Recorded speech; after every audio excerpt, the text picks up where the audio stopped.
Su sustancia está hecha de evocación, recuerdo, rememoración y de lo que toma del porvenir. Porque es una parte fundamental de nuestra identidad. Somos nuestra memoria. El programa de Lina que nos lleva de viva voz con los especialistas. ¿Qué tal, amigos? Muy buenos días. Esto es Radio INA, esto es Somos Nuestra Memoria. Mi nombre es Juan Stack. La Secretaría de Cultura y el Instituto Nacional de Antropología e Historia los invitan a acompañarnos en la emisión de la serie Somos Nuestra Memoria. Contamos hoy con la presencia de la restauradora Lourdes Gallardo Parrodi, que nos hablará sobre un tema que hemos titulado simplemente La Prenda de Oxtanca. ¿Por qué la llamamos así? Lo sabremos en el transcurso de la conversación. Bienvenida, doctora, muchas gracias por estar aquí. Gracias a usted. Antes de comenzar con esto, nada más déjenme decirles que la doctora Lourdes Gallardo Parrodi es licenciada en Restauración de Bienes Muebles, maestra en Museología y doctora en Estudios Mesoamericanos.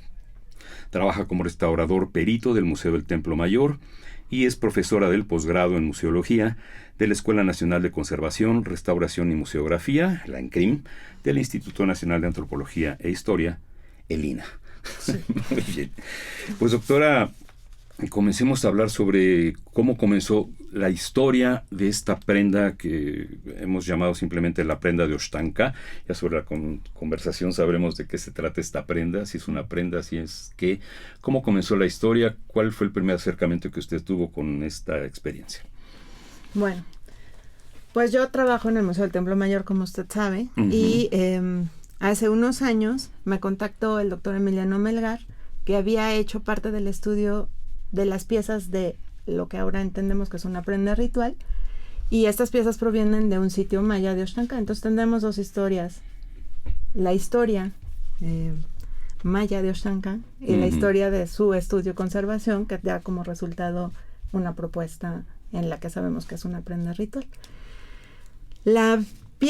Todas las piezas provienen de un sitio maya que está cercano a Chetumal, y lo que nos llamaba la atención desde el principio, cuando Emiliano me contactó, es que me dijo que era un conjunto de muchas lentejuelas, él así lo... lentejuelas de conchas nacaradas, y había unas piezas un poco mayores, unas en forma de L. En realidad yo no conocía tanto esto.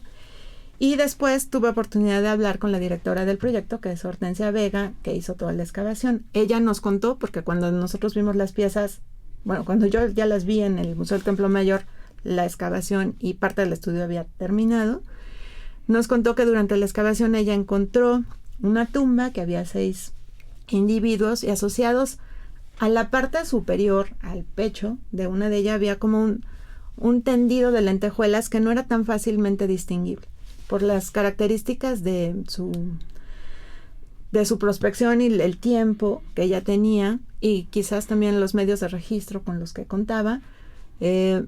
Tuvo que hacer un levantamiento muy rápido de las piezas, tratando de recuperar la mayor parte de ellas, porque me parece que la tumba se había colapsado, una piedra había caído sobre este cúmulo de lentejuelas, habían rebotado algunas, y bueno, ella lo que hizo fue tratar de recuperar casi todas, de acuerdo a la orientación y a la relación que tenían con este individuo. Entonces ella armó 3 grupos grandes: las del centro, las de la izquierda y las de la derecha.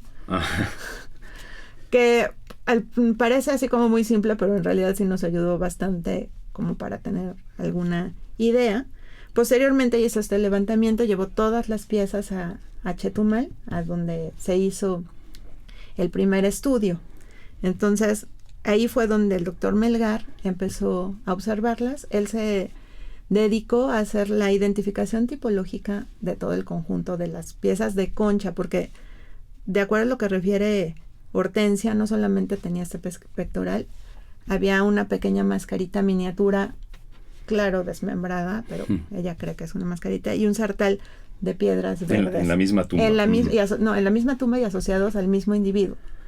Entonces, Emiliano hizo no solamente el estudio de esas piezas de concha, de lo que ahora sabemos que es la prenda, sino de otras más, pero lo que hizo fue, le digo, identificar la especie de la cual provenían las piezas, identificar las formas y también hizo un estudio para tratar de inferir las técnicas de manufactura que se utilizaron para realizarlas. Desde aquel momento él observaba que las piezas tenían como que demasiados pasos y una muy cuidadosa elaboración, y a él le sorprendía que estuvieran pulidas de una de las caras. Y como él lo ha comentado... Obtienen anverso y reverso. Entonces, ese pulimento en una de las caras puede relacionarse justamente con una orientación, porque solamente se tomaría un trabajo en pulir lo que se va a exponer. Eso como que desde el principio indicaba cierta orientación con respecto a un plano, ¿no? Y como él lo ha indicado anteriormente, y bueno, yo también concurro con esa misma idea, hay muchos arqueólogos y también muchos conservadores, bueno, muchos especialistas que tienden a pensar que todas las cuentas que están perforadas van necesariamente ensartadas.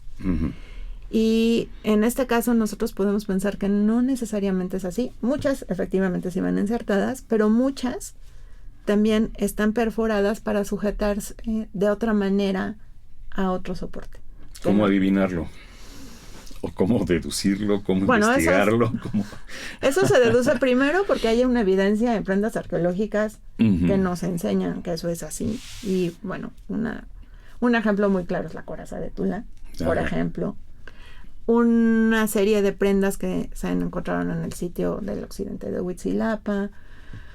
Hay varias evidencias con piezas, pero también si uno hace una revisión en la iconografía, los personajes de élite, que generalmente son los que se encuentran en este tipo de entierros, están ataviados con un atuendo sumamente elaborado, muy complicado, en donde sí se observa una serie de prendas que están elaboradas con mosaicos articulados sujetos a algo. Pueden ser sujetos entre sí, pueden ser lo más lógico y fácil para elaborar es que sean sujetos a un soporte flexible, lo que les permite funcionar como prendas. Y obviamente eligieron estas materiales, en este caso la concha, por tener un valor simbólico muy importante, pero funcionalmente es muy difícil ponerse almejas, aunque en algunos casos sí se puede, pero es más fácil aprovechar los recursos en una valva, cortando y haciendo un mosaico, se aprovechan más las partes y les permite funcionar como una prenda que eventualmente pudo ser portada. Bueno, lo que investigó el maestro Melgar respecto a las conchas era que no eran solamente ahí de la bahía. Bueno, vamos a mencionar que Chetumal está frente al mar, ¿verdad? Todos son contextos marinos, y que las conchas, él descubrió, porque investigó así al detalle las especies de cada caracol, de cada concha. No eran todas de ahí, sino que había unas que venían de más lejos o de enfrente, y todo eso tiene un significado a la hora de... Pero por supuesto, porque no están eligiendo la concha, o bueno, digamos que materias procedentes del mar, por su significado simbólico, pero también el trabajo que implica traerlas de más lejos.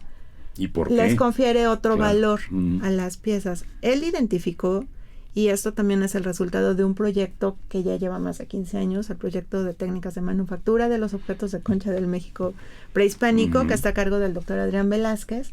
Él tiene una metodología para hacer un estudio muy completo de las conchas. En este caso fueron las de Oaxaca, pero bueno, él estudió muchas otras colecciones. Él es malacólogo. Él es arqueólogo. ¿Arqueólogo? Él es arqueólogo y es doctor en antropología. Ah, ya. Pero sí, sin duda se dedica a conchas. Y esto tiene una experiencia muy amplia. Entre otras cosas, Emiliano fue su alumno y aplicó esta metodología. Emiliano Melgar, para estudiar estas piezas de Oaxaca.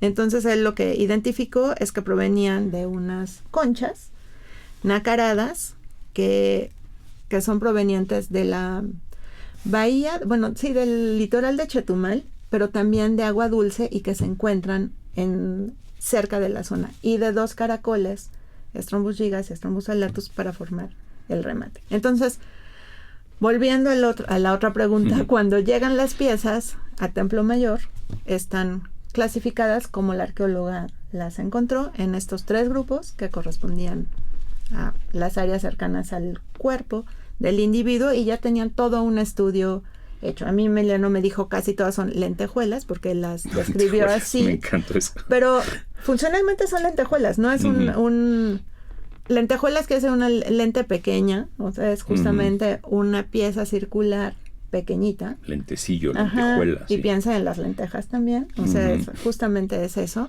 y que van cosidas a un soporte. Entonces, técnicamente sí son lentejuelas. No Claro. es un nombre que esté mal empleado. Y bueno, llegaron estas piezas. ¿De qué año estamos hablando, perdón? Llegaron creo que en el 2006. Sí. Y el acuerdo que se hizo fue con la arqueóloga sí las podemos hacer la propuesta de rearmado. En aquel momento no sabíamos muy bien a dónde íbamos a llegar. Y sería muy bueno que como parte de ese trabajo la pieza se exhibiera en el Museo Templo Mayor.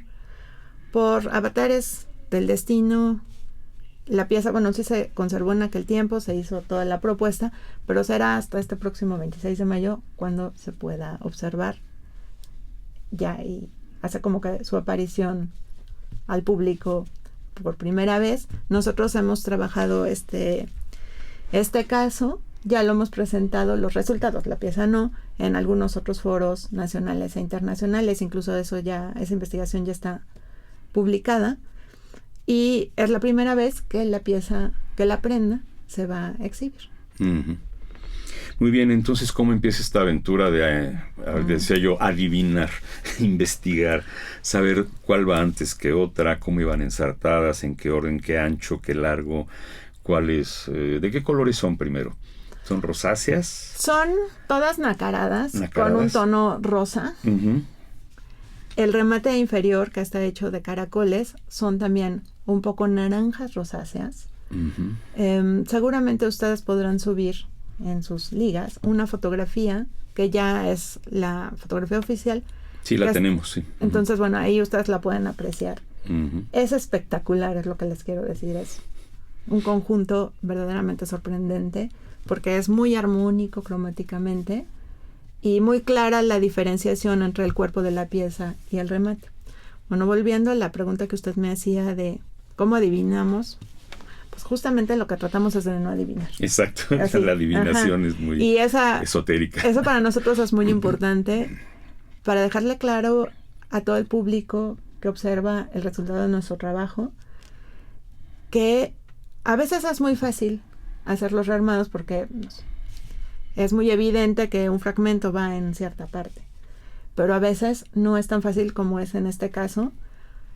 Y aunque nosotros lo que estamos presentando es una propuesta hipotética del rearmado, sí está fundamentada en un estudio muy profundo que nos permitió llegar a esa hipótesis y unirla. Y el resultado de la prenda que ustedes van a observar a partir del día de la inauguración está fundamentado en ese estudio que yo le digo, pero también está unido está articulado, decidimos sí llevarlo a cabo por otras razones de conservación. Las piezas llegaron, ya venían identificadas, ya venían también identificada la tipología y estos grupos que yo le decía. Lo primero que se hizo fue revisar su estado de conservación, venían directamente del sitio, casi todas ya estaban limpias, pero sí se les aplicó una pequeña limpieza y haciendo una evaluación general nos dimos cuenta que las piezas de caracol, las más grandes, las que ahora forman parte del remate, presentaban muy buena consistencia, no requerían otro tratamiento más grande. Sin embargo, las lentejuelas, todas las piececitas estas pequeñas de concha, sí requerían un refuerzo estructural y se les aplicó una consolidación. Esta consolidación les confirió mayor estructura y estabilidad. Fue el proceso que se hizo a todas las cuentas, respetando el orden en el que nos habían llegado, las de la izquierda, las del centro y las de la derecha. Una vez que todas esas lentejuelas estuvieron consolidadas y que teníamos ya todos los elementos, le estoy hablando de más de 1,600 elementos de concha. ¿Cuánto mide cada lentejuela? Entre 0.4 milímetros de diámetro hasta 1.1 milímetros. Son realmente pequeñitas. Y a la hora de hacer estos trabajos, nosotros, como le digo, los conservadores tenemos la oportunidad de tener un acercamiento muy particular con las piezas, porque uno pasa mucho tiempo con ellas y puede observar ciertas características ya muy finas de los materiales. Una de ellas era justamente esta diferencia en dimensiones. Teníamos lentejuelas muy pequeñitas y piezas de un diámetro mayor. Había así claramente esos tipos. También veíamos que la mayor parte de ellas tenían una perforación que inusualmente no estaba al centro. Estaba cerca de uno de los bordes. Algunas de las piezas sí tenían esas perforaciones en el centro. Y también en el caso de los remates, casi todos, 27 de los 28 pendientes tienen esta perforación excéntrica. Las piezas en forma de L tienen esa perforación excéntrica y justo la de en medio tiene una perforación al centro. Entonces veíamos así como esas diferenciaciones. Emiliano a mí ya me había dicho que él había identificado que tenían pulida una de las caras. Entonces lo primero que hicimos, una vez que las piezas estuvieron estabilizadas y limpias, fue colocarlas en un bastidor para ver el conjunto de qué estábamos hablando y ya con todas las piezas juntas. Entonces lo que hicimos primero fue empezar a desplegarlas, esto es, acomodarlas en una tela para que no se fueran a mover. No estaban pegadas. Por favor. Afortunadamente no fue necesario porque la tela era muy conveniente, era una franela con un poco de felpa, absolutamente de algodón, materiales que no iban a dañar esa parte del estudio. Y lo que hicimos fue poner todo el grupo del centro, el de la izquierda y el de la derecha. Y las empezamos a acomodar con la cara pulida hacia el anverso, hacia lo que nosotros era el anverso. Y también para que fuera más fácil, empezamos a acomodarlas por tamaño. Eso fue muy fácil. En el dossier que se va a hacer para la exposición, hay una foto de ese conjunto antes de toda la propuesta, que es súper interesante, donde ustedes pueden ver el total de las piezas están puestas en un rectángulo, y lo que sí teníamos más o menos claro era pues que la parte de abajo estaba formada por esas piezas más grandes de caracol. Ese fue el dato más certero y del cual partimos para hacer toda la propuesta. Esas piezas, si se colocaban en orden decreciente hacia los extremos, formaban claramente una línea muy fácil de identificar, y aparte teníamos las 6 L's, estos 3 pares de piezas de caracol que forman efectivamente unas L's que están abiertas. Entonces esos pares formaban el ornamento con ese mismo remate. Y lo primero que hicimos ahí fue empezar a identificar esos elementos en la iconografía.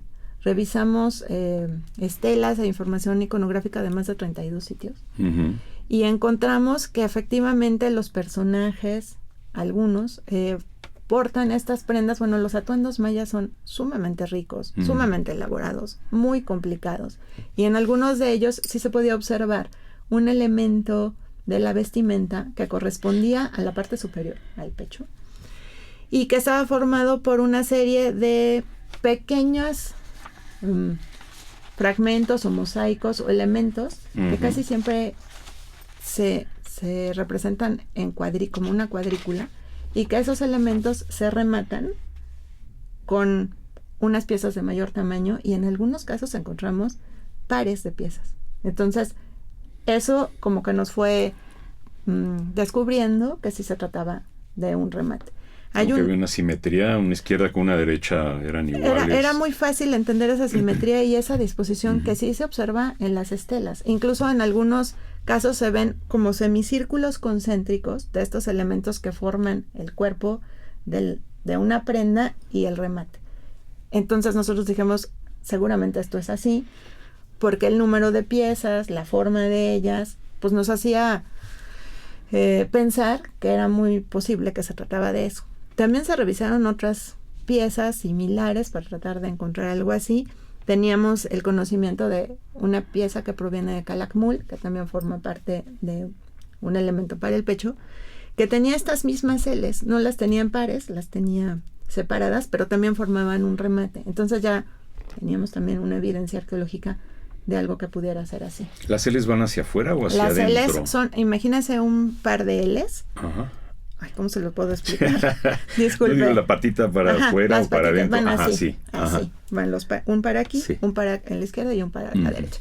Que eso es lo que corresponde al remate inferior. Entonces le digo, ya teníamos como esa información iconográfica, teníamos otra cosa que para nosotros era muy contundente, esta superficie pulida en tantas lentejuelas. ¿Quién pule tanto algo que no va a exponer?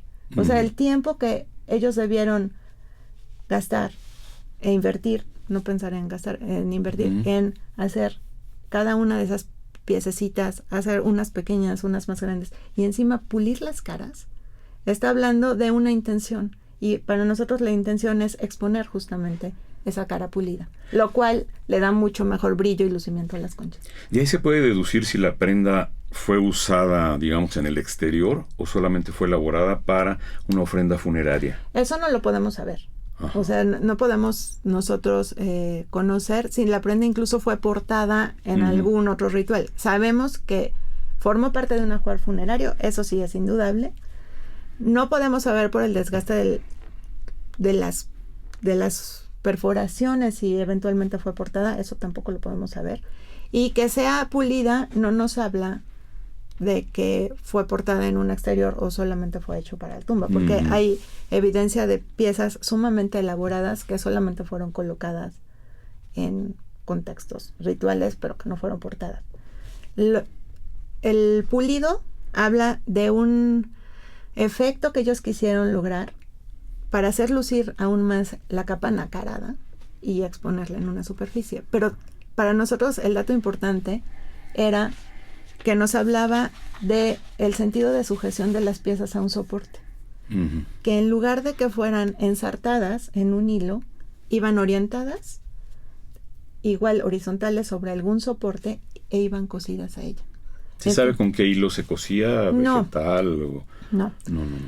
Hay varias hipótesis, porque, bueno, en aquel tiempo, en la época prehispánica, la industria de los textiles era espectacular, o sea, tenía un desarrollo amplísimo, eran capaces de hacer telas sumamente finas, incluso hay, bueno, ya en descripciones mucho más cercanas a la conquista, quien habla de gasas, de telas muy finas, sumamente elaboradas, con brocados, con bordados, con teñidos, con incrustaciones, con muchos elementos sumamente decoradas, ¿no? Entonces, bueno, sí sabemos que la industria de las prendas y las prendas de algodón eran muy, muy usadas, y justamente por estos grupos de élite. Se sabe que había prendas no solamente de algodón, también de agave y de otras fibras, pero pensamos que por el carácter ritual y por estar asociado a un personaje tan importante, debió haber sido de una fibra especial, y el algodón era una fibra especial. Se pudo usar un soporte flexible de otras cosas. Puede ser, por ejemplo, una piel. En algún momento pensábamos que podría ser una piel, pero eso requiere de una aguja demasiado fina, y a la hora de estar cosiendo las piezas a esa piel, muchas de ellas se hubieran roto. Entonces es mucho más fácil no solamente conseguir una tela de algodón en una sociedad que tenía tan desarrollada esa industria, sino técnicamente es más fácil bordar esas piezas a ese soporte flexible. Pensamos, sin duda, que sí están asociadas a un soporte, porque es mucho más fácil tener una prenda que colocar incluso en la misma tumba una lentejuela, otra lentejuela. Eso es muy poco funcional. ¿Y cuál es el sentido de tener una perforación? Hacer 1600 perforaciones que no se van a utilizar es un poco difícil de creer. Por ejemplo, si una perforación es excéntrica, ya que no está al centro, que está en la orillita, eso me hace pensar que una lentejuela cuelga. Eso hace pensar, eso es un dato muy importante que vimos después. Una vez que nosotros orientamos todas las piezas y las acomodamos conforme al área donde aparecieron, lo siguiente fue empezar a entender el remate. Y le decía yo que revisamos estas piezas, estas representaciones iconográficas, y lo que se hizo, considerando que las piezas de caracol, que era el remate inferior, que sí sabíamos que era un remate, era lo que estaba mejor conservado, lo que hizo también paralelamente al estudio de la iconografía, fue un estudio de un modelo experimental para tratar de ver si eso funcionaba como una prenda.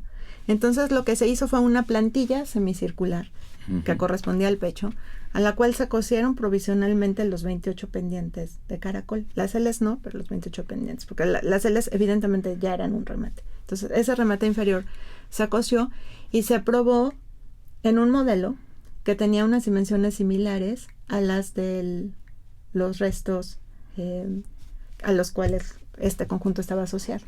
Entonces lo que nosotros vimos es que el remate, partía perfectamente desde los hombros, cubría la parte del pecho muy bien, y eso nos permitió pensar que sí funcionaba como una prenda.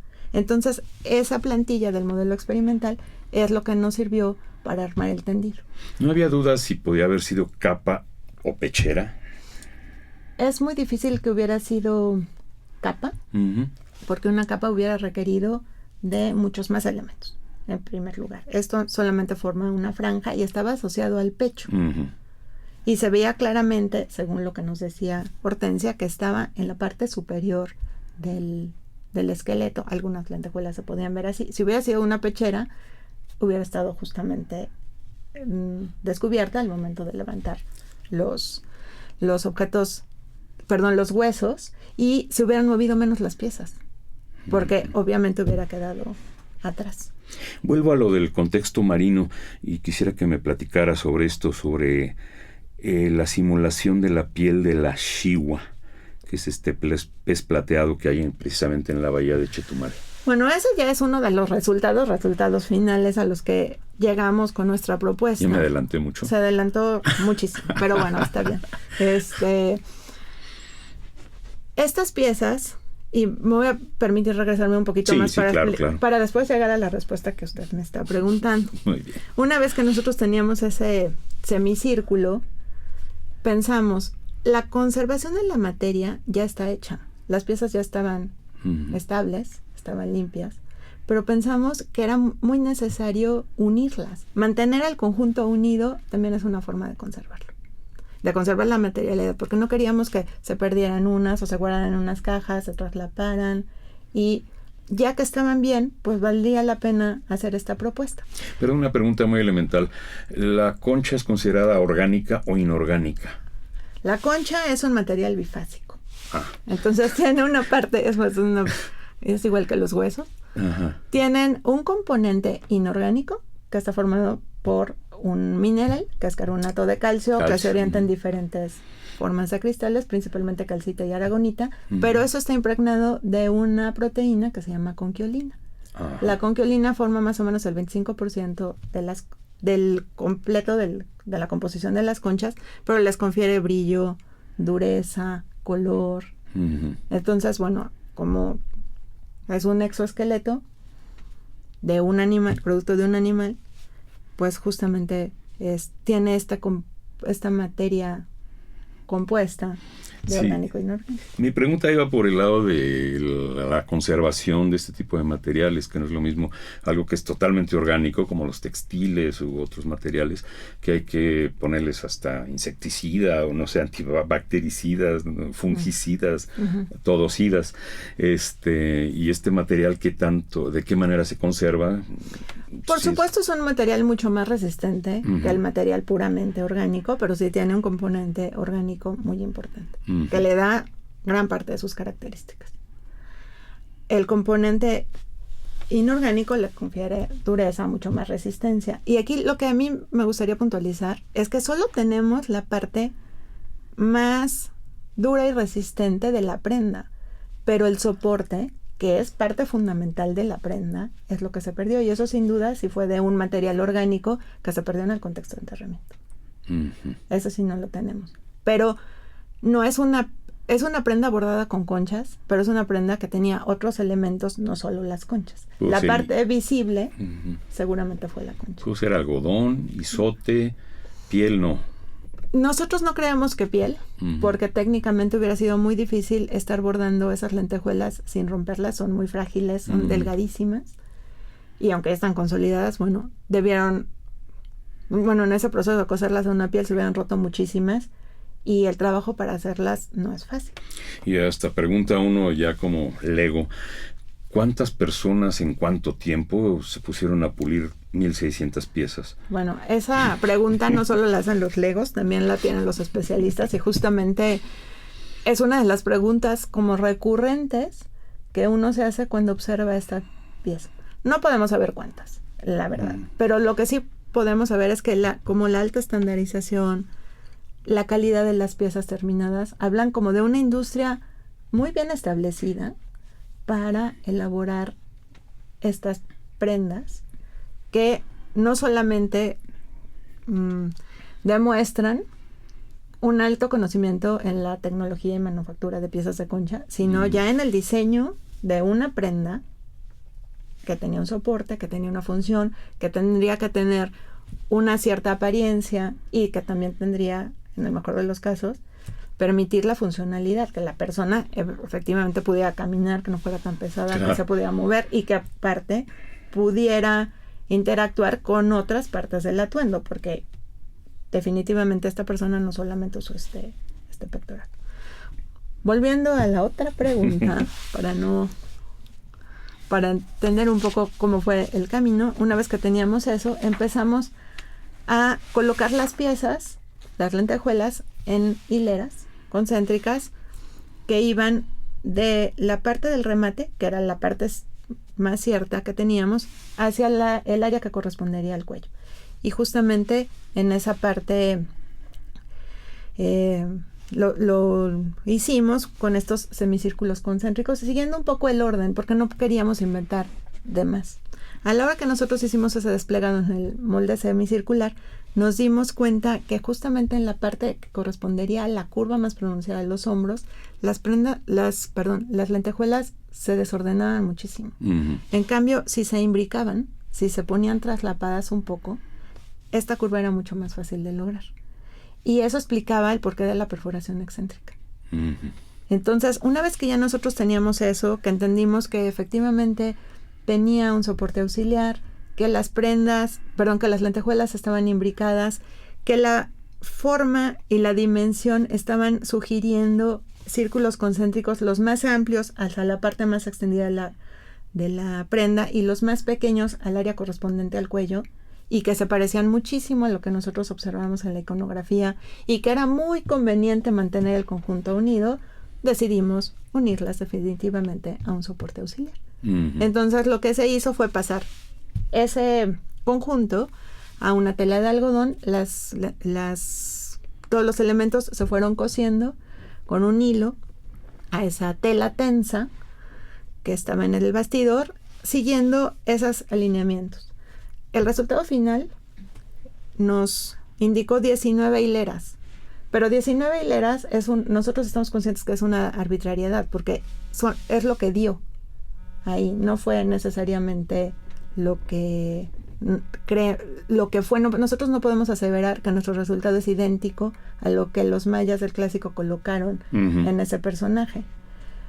Pero lo que nosotros sí creemos es que lo que nosotros logramos se parece mucho a lo que debió haber sido el conjunto originalmente. Las piezas se fueron bordando con base en ese remate, y se fueron colocando en este soporte hasta terminar esa área. Después la pieza ya completa se desprendió del bastidor, se hicieron los terminados. Para hacer el terminado se puso un refuerzo porque la parte del remate inferior es mucho más grande y más pesada que las lentejuelas. Y desde el momento que yo fui cosiendo esas piezas al soporte, pensaba, el resultado que vamos a lograr es espectacular. Y es como si la costura queda oculta. No, la costura queda oculta. Imagínense unas tejas que van encima unas con otras. Como tejas. Sí, claro. Como tejas. Solamente las únicas costuras que son claramente visibles son de las pocas de las lentejuelas que tienen la perforación al centro y que esas se ubicaron en los bordes de la vestimenta. Porque eran muy pocas, porque no tenían tanto sentido, pero nosotros quisimos poner el mayor número de piezas en la prenda terminada. Quiero mencionar que hay algunos fragmentos que no se pudieron colocar y que permanecen, son parte de la vestimenta, pero tampoco podemos nosotros hacer una lentejuela de un fragmento muy pequeño. Bien, Entonces, hacemos una pequeña pausa para recordarle a nuestros ciberescuchas, cibernautas, que estamos platicando sobre este programa que hemos llamado La Prenda de Oxtanca, dentro de este programa de Somos Nuestra Memoria, y estamos platicando con la restauradora Lourdes Gallardo Parrodi, que nos está explicando todo este proceso de esta prenda que proviene de Chetumal, en el actual estado de Quintana Roo, elaborada por los mayas de la época clásica, ¿verdad? Quedamos en eso. Transmitimos desde www.radio.ina.gov.mx, desde la colonia Roma de la Ciudad de México para todo el planeta, y continuamos con esta conversación con la restauradora Lourdes Gallardo. uh-huh. ¿En qué nos quedamos? Bueno, pues le contaba que la pieza se sacó del bastidor, se le pusieron los refuerzos, se hicieron las costuras, pero que desde el momento de el rearmado, nosotros habíamos visto que el resultado iba a ser sumamente sorprendente. Entonces también se diseñó en ese momento un soporte auxiliar rígido para que la pieza se pudiera exhibir. Nosotros queríamos que se difundieran esos resultados. Ya habíamos difundido los resultados de la información en algunas ocasiones anteriores, en congresos, bueno, incluso el resultado está publicado ya en inglés y en español. Entonces, ahora queríamos difundir la pieza. Y pensando en que las piezas tienen muy buena consistencia, son estables, pero son muy frágiles. No quiere decir que no vayan a alterarse.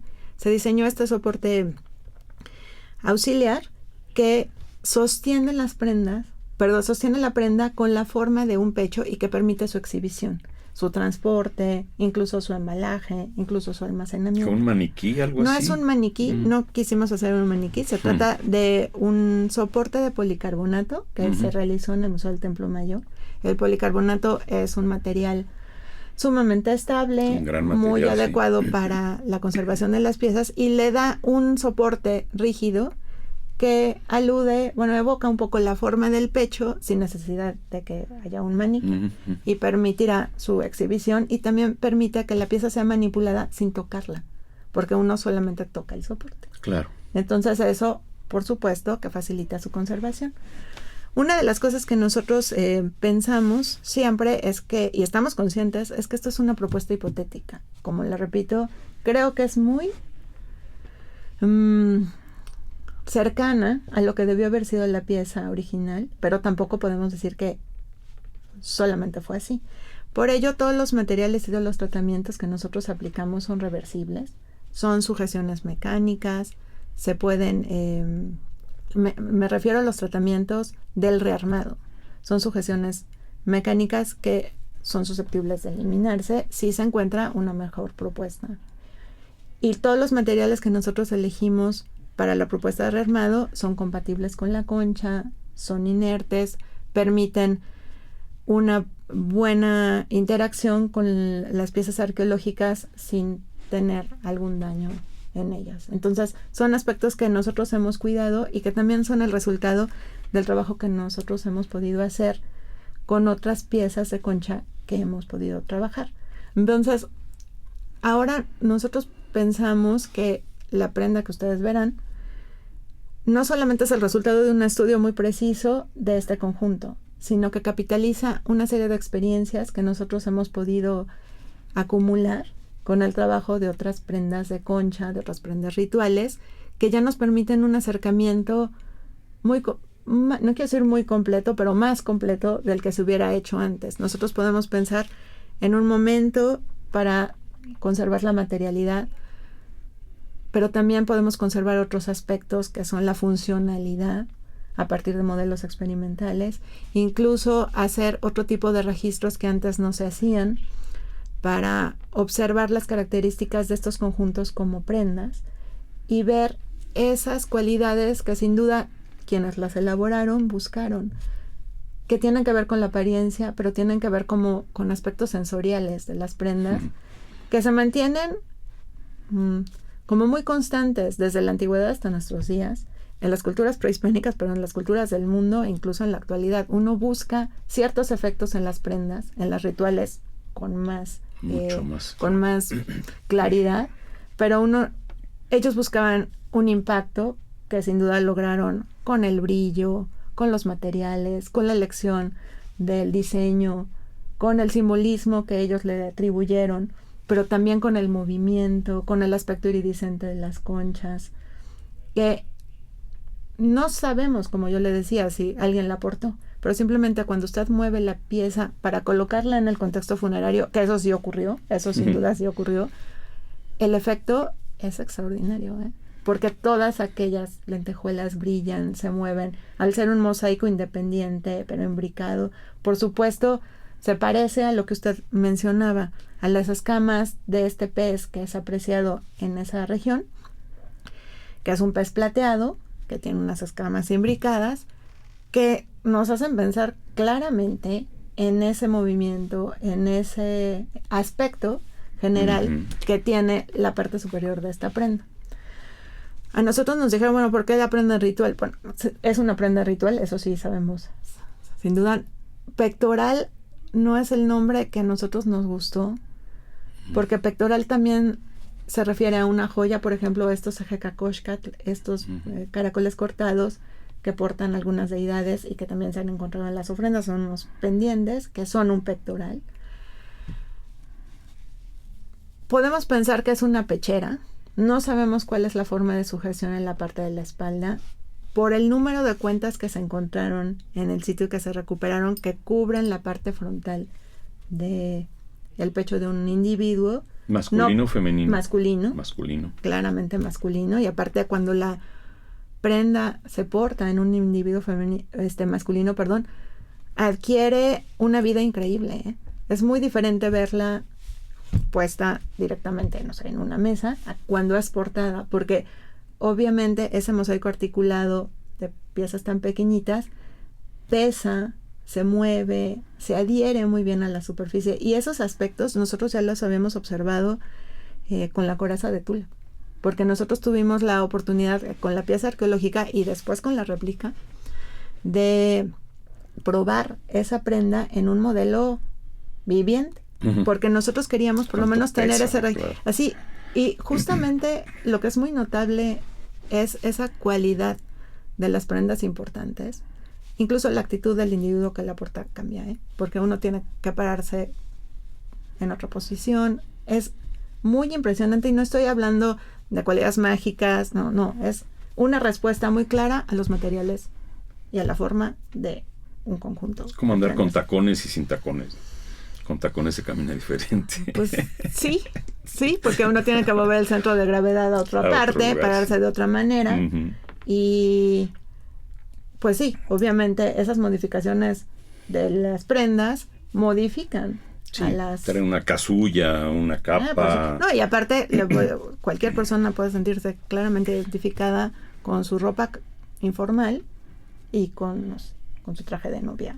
Claro. Uno no se prepara para lo mismo, no se para igual. Y no quiero decir que eso fue necesariamente así, pero portar una pieza con tanto valor acumulado en materiales, en horas de trabajo, en elementos simbólicos, evidentemente le confiere un valor y unas características que quien la portó sintió. Así. Y nosotros hemos podido hacer un registro también de estas cualidades en esta prenda para ver cómo responde justamente a esa parte funcional. Eso no es tan frecuente, pero nosotros lo hemos podido lograr, particularmente yo que llevo muchos años estudiando y trabajando, restaurando estos conjuntos. A mí me interesa mucho también esa otra parte.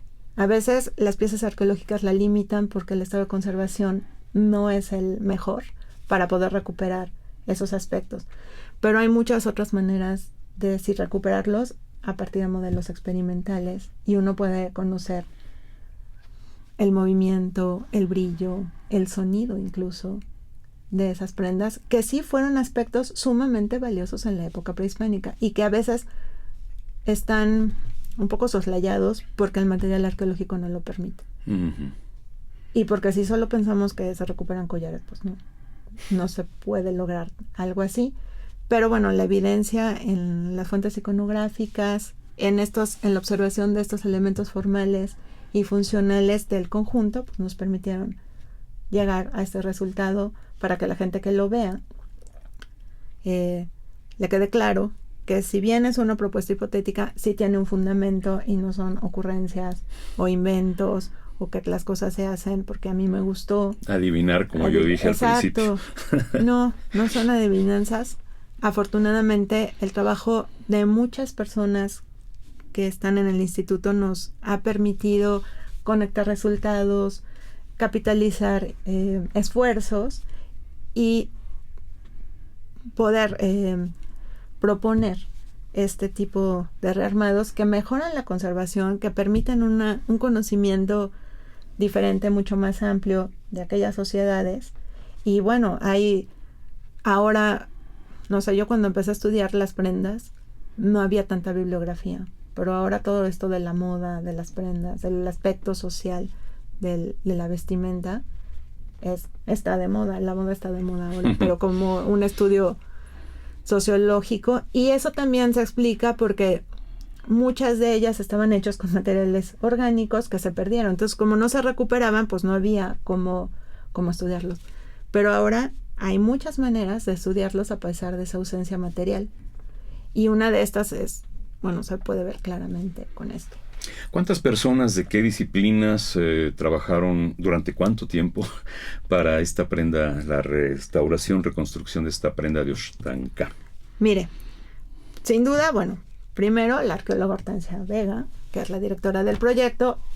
Desconozco cuál es la cantidad de personas que estaban en su equipo. Bueno, todavía tienen Vamos, las discusiones de poner la mesa, todo. Pues principalmente yo creo que fuimos el doctor Emiliano Melgar y yo en una primera parte, y después, es que sería muy injusto decir yo fui o fue Emiliano. Como le decía, esto capitaliza un montón de experiencia que nosotros hemos tenido a lo largo de el trabajo que hemos tenido la fortuna de hacer con otras prendas o con otros mosaicos articulados de concha o con estos elementos. Entonces, siempre estamos en contacto directo. Hay un equipo súper sólido de arqueólogos o de biólogos. No sé, le mencionaba el doctor Adrián Velázquez, él trabaja también en el Museo del Templo Mayor, igual que el doctor Melgar, igual que yo, y hemos trabajado juntos otras piezas. Entonces, en realidad, algunas cosas son reflexiones personales, pero yo ya no podría decir que son estrictamente de una persona o no. Uh-huh. En este trabajo particular, yo podría decir que, bueno, sin duda, Hortensia, que hizo todo el rescate, y después para el estudio en diferentes partes y en diferentes proporciones, el doctor Melgar y yo, y todos los que nos han acompañado presencial y no presencialmente, porque siempre hay un contacto muy, muy directo. Tratándose de una propuesta hipotética y la posibilidad de que en un futuro a mediano, a largo plazo, alguien por investigaciones iconográficas u otro tipo de investigaciones descubra que esa pieza se puede corregir, se puede hacer más se puede ancha. Presentar de otra manera. Presentar de otra manera, no corregir, sí. Claro. Presentar de otra manera, sí. Hay una historia que es muy interesante, porque la historia de los objetos no termina en la época prehispánica. Después es la historia de la excavación. Incluso se pueden hacer hallazgos adentro de las vitrinas, hallazgos en piezas ya terminadas. Y de hecho, esa es la parte fascinante del trabajo que nosotros hacemos. No es la última frontera. Creemos, en algunos casos sí es muy contundente que las cosas fueron así, pero por ejemplo en este ejemplo de Oxtanca, puede ser que estemos muy cercanos. Esperaríamos, sería fantástico que alguien dijera, tengo las pruebas completamente contundentes de que la presentación es otra, y se descosen las lentejuelas y se hace otra presentación. Es un trabajo largo. Usted me hablaba de como cuánto tiempo. Más o menos en la costura, es que nunca, es difícil calcularlo para mí porque yo no hice un trabajo, no. Es que no diario hacía solamente eso, claro. Hacía otras más cosas. Yo pensaría que como en 3 meses estuvo la parte como técnica, y que estuvimos trabajando otro tanto en toda la reflexión que ya venía iniciada desde Emiliano y por supuesto desde los datos que recuperó Hortensia en el contexto. Y si a eso le sumamos esta experiencia que le menciono acumulada, pues desde 1995, que yo trabajé la primera prenda, ¿no? Entonces, pues sí, el tiempo es mucho, cada vez lo hemos optimizado más, porque de una cosa sabemos esto, y ahora yo sí le podría decir que las personas que hemos trabajado prendas rituales con concha, ya hemos optimizado mucho los recursos porque la metodología ya ha sido probada varias veces. Y que esos resultados cada vez hacen más ciertos los resultados y más cortos los tiempos de investigación. ¿Qué tan avanzados estamos en México en relación a otras partes del mundo en este tipo de trabajos de restauración? Ay, no me hagas esa pregunta tan No, tremenda. por colegas que ve uno, conoce, nosotros congresos, lecturas. Creemos que justamente por esta metodología de estudio, porque en el rearmado es otra cosa, usamos los materiales que usan en otros países. Yo he tenido la oportunidad de ver cómo se intervienen estas prendas en otros lados, pero yo creo que en cuanto a criterios y en resultados estamos muy bien, muy bien. Pero más en esta metodología como de estudio integral, no es tan frecuente. En otros países las condiciones son distintas, lo sabemos, pero aquí como que hay un grupo muy sólido, particularmente en el estudio de las conchas, y bueno, a mí me ha tocado estar en ese equipo justamente por la parte de conservación, pero estar con esos especialistas que ya entienden que no es solamente la prenda, pero que también es la conservación a mediano largo plazo. No solamente es intervenir, sino qué le va a pasar a la pieza después. O sea, todos los tratamientos ya son un poco prospectivos, de ver qué le podría pasar, o si alguien encuentra una mejor forma que se puedan descoser sin dañarse, que se puedan revisar, que incluso si alguna lentejuela se descose, se pueda volver a coser con cierta facilidad. Ese tipo de reflexiones, eso es lo que yo creo que hace que estas aproximaciones en México sean muy, muy sólidas. El estudio así tan claro de la tipología, de la manufactura, de la identificación biológica, porque al mismo tiempo se están generando paralelamente un montón de resultados, que eso es lo que es muy bonito de esta prenda, porque la gente dice, bueno, hacen una exposición de una prenda, pero en realidad es ese resultado que ven es una investigación muy grande, donde muchos especialistas están interviniendo todo el tiempo. Los biólogos que dicen, mira, estas conchas vienen de aquí, pues entonces me habla que tienen un comercio muy cercano, o en algunos otros casos las piezas vienen de muy lejos. En el Templo Mayor, unas prendas que yo estudié, las piezas vienen de las costas del norte. Entonces eso habla de un trabajo de transporte, de intercambio de mercancías muy amplio. El algodón con el que se hacían las prendas, no había algodón en Tenochtitlan, aquí no se cultivaba. O sea, eso viene de otras provincias, claro. Y hablan de redes de intercambio, de elección de materias sumamente específicas. La obsidiana, por ejemplo, claro, que está en lugares muy específicos. Entonces, por ejemplo, Emiliano identificó cortes con obsidiana. Pues la obsidiana no es precisamente muy frecuente en la península. Entonces habla de unas redes de intercambio de herramientas y de técnicas que permitieron hacer esas conchas. Entonces, yo creo que lo que es más importante en este caso es como ese equipo interdisciplinario que tiene una sólida trayectoria que ha permitido acumular muchas observaciones y que cada vez se pueden entender de una manera más integrada los resultados que se obtienen, pensando que se puede después reintervenir, que no dañe los materiales que se usan para conservar, no dañen a la pieza. Leía que para los mayas una de las formas de interpretar la muerte era entrar en el agua. Entonces pienso que si a un personaje de esta categoría, que seguramente fue alguien muy importante, lo visten como ese pez plateado que es de la bahía de Chetumal, pues como enterrarlo, aunque no lo echaron al agua, vamos. Es una manera simbólica de entrar en el agua con esa piel. Con esa piel, claro, con escamas. Sí podría ser así. Yo de aspectos simbólicos, particularmente del sitio, creo que sí falta. Nosotros conocemos esa pieza y obviamente estas lentejuelas imbricadas, plateadas, iridiscentes, aluden a ese pez, que es un sitio costero que sí se dedicaba a la pesca. O sea, hay una vinculación muy clara. Seguramente ellos buscaron esas características en esa prenda para investir a esta persona. No sabemos si en su vida, pero sí en su muerte. Seguramente esta metáfora que usted menciona está tratándose de evocar en ese armado de funerario para pensar que tenía que vestirse para su otra vida, ¿no? Porque en ese momento la vida no acababa con la muerte, lo cual es muy bonito también. Claro. Ya sé que el tema de nuestra conversación es esta prenda de Oshtanka, pero ¿qué pasó con la mascarita? La que estaba asociada al mismo conjunto. Mira, no pregunta solo de la mascarita, había unos hartales muy impresionantes de jadeíta, y también hay unas piezas que nosotros creemos que pueden corresponder a un elemento también para el pecho. Nada más son poquitas, no creemos que es un collar, y si fuera un collar no van ensartadas, las piezas también van cosidas a un soporte transversal. Evidentemente este personaje tenía más piezas en el atuendo. Esa mascarita se trajo a México, se intervino en la Coordinación Nacional de Conservación.